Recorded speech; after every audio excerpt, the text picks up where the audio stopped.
the music, I'm gonna say it like this here. The music that what they got here now, what's coming out now, can't mess with the music they had back in the day, bro.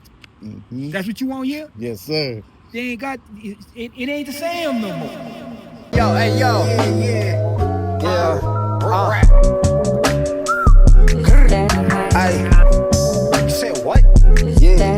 Okay. Nah, bro, don't even. Yeah, nah. Don't even do that. Don't even do it to him. Alright, hey. I got music in my body. Alright, so Tealousy. That's it, right? Yes, it's good. Okay. What's one chapter in your story that you feel hasn't been told enough? Oh, one chapter in my story that hasn't been told enough. Yeah. Yeah. I mean, I think at this point right now, I'm making a lot of songs that are particularly more hit based. I think once that era of my music is starting to kind of like take form more, I can start to reveal a little bit more about myself and like my upbringing, the way that I see the world a little bit differently. And I think that's just a part of my perspective that I want to share more with the world, compared to just like making hit after hit. You know what I mean? Mm-hmm. And yeah, just being more vulnerable. I think because at first glance, like a lot of my music is like very lover boy. Like you know, I got crushes on people. You know, I love to just talk about love. But I think deep down, I'm low key a hurt guy. Oh, and no. I think some music definitely has to reflect that. So yeah, that's what I would like to show. So you mentioned a little bit about like your upbringing and how you want your music to eventually reflect that. And then you also said that you come off as a lover boy, but then you're also still going through like some healing. So would you say that the healing process has a lot to do with your upbringing?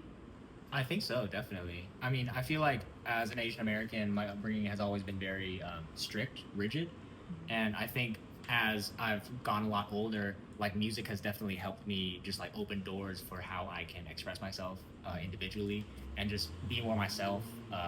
I think freedom of expression is like the most important thing that an artist can have in their tool belt of like things to have, aside from just like creating like good stories. I think growing up, I definitely had to break out of the mindset of being somebody that is only one thing, because I think with art in itself, like music, dance, painting, whatever I decide to like put myself into, I'm always learning more about myself and like breaking different barriers that I thought I could never do.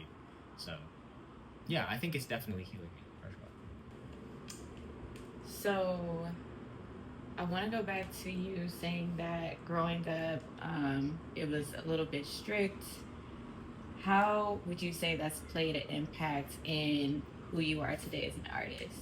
Oh man, I think it's interesting because like my parents were very strict on me. I think they definitely wanted me to be a certain way, but since doing like music and doing dance, I feel like I've learned how to break away from that and kind of just be more free flowing in my art. And so I tend to not be such a perfectionist.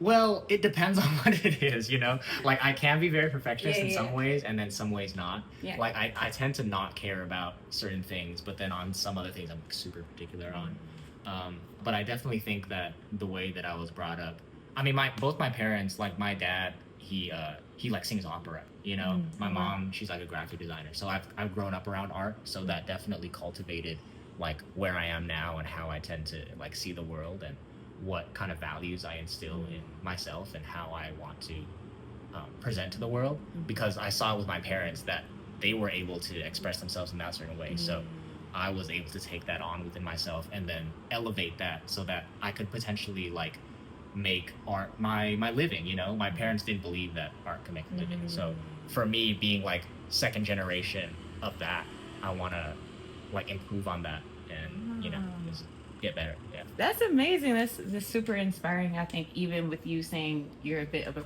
perfectionist, I feel like that gives you an advantage, because a lot of times you come across creatives that want to pursue music, but they don't have like the grit and the consistency it takes to really get to that level. So I think that plays, in your favor. What's the most silent battle you fought while pursuing your craft? The most silent battle that I've faced in my craft, I think I think a lot of the times as an artist, you have to learn to be alone, because I feel like a lot of the times, a lot of things are happening in here that people don't necessarily see and don't necessarily understand where you're coming from, especially people who aren't in the art field. Like for instance, like I'm from the Bay, and a lot of people are into like tech. They do a lot of their like corporate jobs, things like that. So they don't necessarily understand what the art world is like.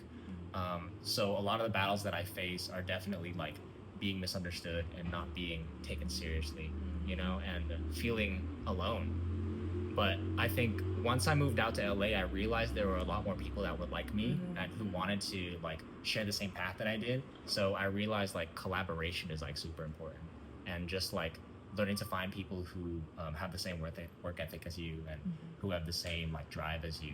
So I'm learning to unlearn those feelings of loneliness. That was deep. Okay, cool. So looking back, what advice would you give to someone walking in a similar path or facing similar obstacles?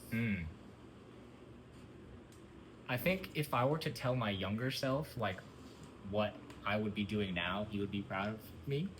And I think if I were to tell him something that I know now that he doesn't know, I would just be like,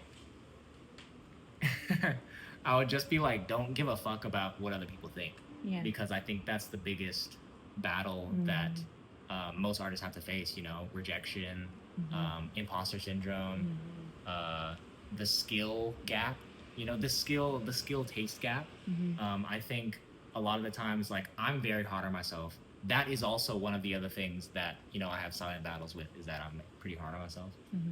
Going back to the upbringing thing. So I think, yeah, just be less hard on yourself, you know, and, you know, lead with integrity, lead with like honesty, and sharing your story and how that shapes your music. For sure. And I think when you